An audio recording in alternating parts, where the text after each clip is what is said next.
Rapidement sur Elon Musk, si vous considérez son action, il peut apparaître à bien des égards comme un agent d'influence du Kremlin, comme de la Chine. Ce qu'il met en œuvre au quotidien correspond tout à fait à leurs attentes. Les discours qu'il relaie sont très exactement les discours qu'ils produisent. La nouveauté du moment, la rupture que nous sommes en train de vivre, c'est qu'au sein même des régimes prétendus démocratiques, nous avons une offensive d'une ampleur qu'il faut bien mesurer. Et on l'a vu avec le salut fasciste d'Elon Musk et les propos tenus par Musk, Zuckerberg. Ce sont quelques milliardaires qui maîtrisent l'utilisation des algorithmes, de nos données.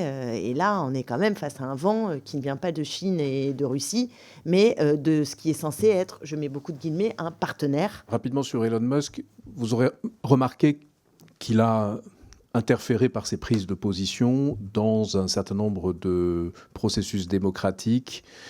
Il a critiqué le gouvernement canadien, le gouvernement irlandais, le gouvernement britannique, le gouvernement allemand.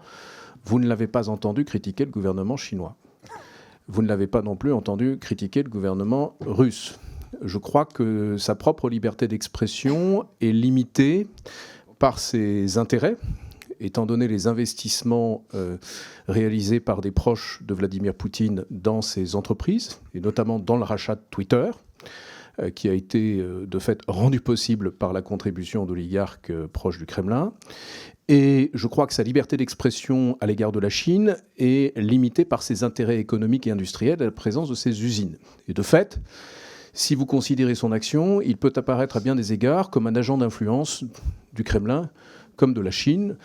Ce qu'il met en œuvre au quotidien correspond tout à fait à leurs attentes. Les discours qu'il relaie sont très exactement les discours qu'ils produisent. Ces régimes autoritaires se sont employés aux États-Unis à fragiliser certains des socles de ces régimes et trouver des alliés objectifs, notamment dans le mouvement qui soutient le président Trump et dans certains techno-oligarques tels que Elon Musk. S'agissant de la liberté, je me permets d'attirer votre attention sur le fait que depuis qu'Elon Musk a pris le contrôle de Twitter, on n'a jamais autant supprimé de comptes. J'attire votre attention sur le fait qu'une fois qu'il a pris le contrôle de Twitter, il a demandé à 80 ingénieurs de modifier les algorithmes de recommandation pour que son propre compte apparaisse sur tous nos profils, que nous soyons ou non abonnés, et pour attribuer à chacun de ces tweets un multiplicateur de puissance, c'est-à-dire un facteur 1000, qui rend à peu près impossible